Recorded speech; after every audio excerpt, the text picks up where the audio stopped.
Hi everyone, Effie here. Today I'm going to show you how I made this card using our Fresh Cut Dahlias set, Haute stripes background set, and our timeless icon set. I'm going to stamp this solid stamp for our first dahlia. I'm going to stamp it in our Peony collection inks. Now this one that I'm using is Ballet Slippers, and I stamped it 4 times on a regular white cardstock. For the second and third layers of my dahlias, I'm going to use my mini Misty to help me with the positioning. So for the second layer, I'm just stamping this in Hollywood Star Pink. For the third layer, I'm going to use our Cosmopolitan Pink.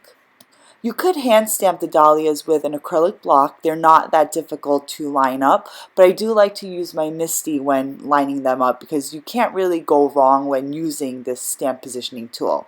So here is a dahlia all stamped out with the layers. Isn't it just so pretty? I really like our Fresh Cut Dahlias set. They're realistic looking dahlias with all the shading and the layering and such. Next, I'm going to continue to stamp the rest of the dahlia stamps. These are the side-facing dahlias. So you have like the more fuller one and then you have the thinner one. So you only need 2 of each for the card that we're making today. And I'm just stamping them with the same Peony collection inks and using the same technique as I did for the first dahlia stamp that you saw earlier. I did make a previous card using the same design, but the only difference was that I used our Ruby collection inks. So I will have both cards side by side up on the blog so you can compare how the dahlias look stamped in our Peony collection and Ruby collection inks. Now they're just our pink tones and our red tones, but both are equally pretty. Once I finish stamping the flowers, I'm going to go ahead and start stamping the leaves. But what I'm going to do is for the leaves, I'm going to stamp the third or the last layer with our darkest green ink, which is Hot Tourmaline, and I'm just using our Minted collection inks. After I stamp the third layer, I'm going to go ahead and stamp the first solid layers with our Lofty Mint, which is the lightest ink.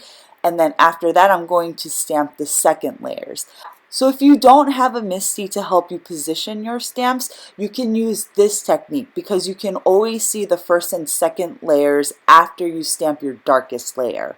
After all the stamping is done, I'm just going to die cut all of our flowers and the leaves using the coordinating dies for our Fresh Cut Dahlias.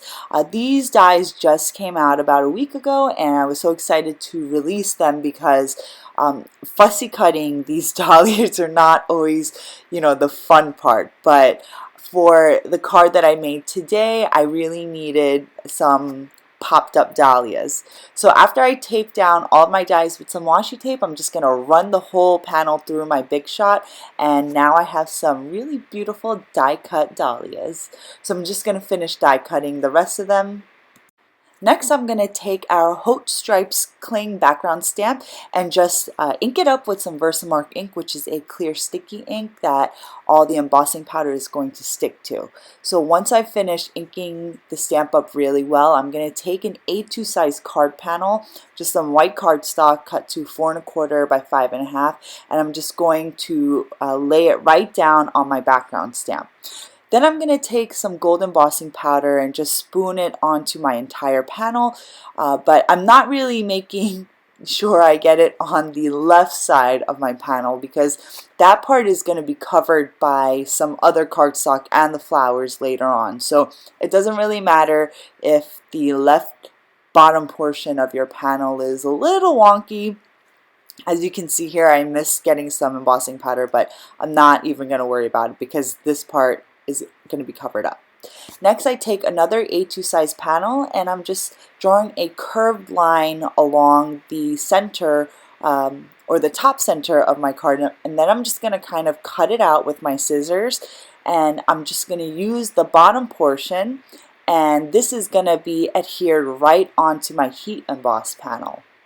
This side cut panel is where I'm going to be stamping my sentiment on. As you can see, there are some pencil marks right along the edges of where I trimmed it, but I'm not even going to worry about erasing them because they are going to be covered up by the florals.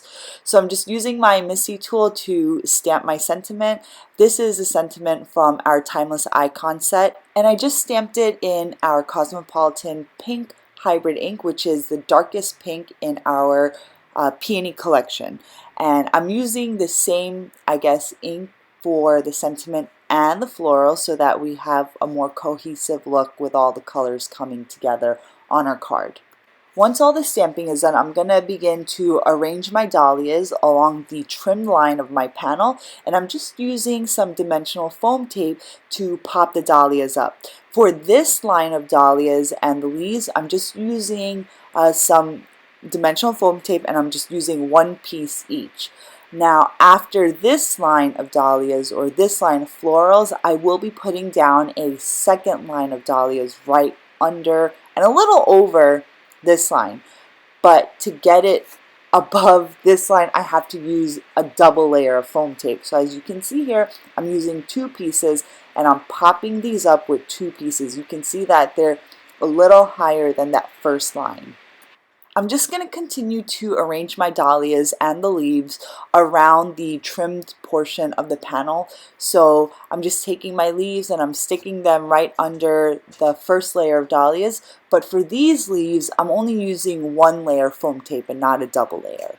So after all of my florals have been finished with their arrangements, I'm going to just put some foam tape along the sagging parts of the dahlias so that everything is popped up and even along the surface. Now I'm just going to adhere my stamped and embossed panel onto a side folding A2 size card base. And that's it for today. This card is very, very dimensional. It has a lot of depth because we have the double layers of foam tape and the single layers, and there's just a lot of depth going on in this card, which I really like. So thank you all for watching. I'll see you guys next week with another video and post. Bye!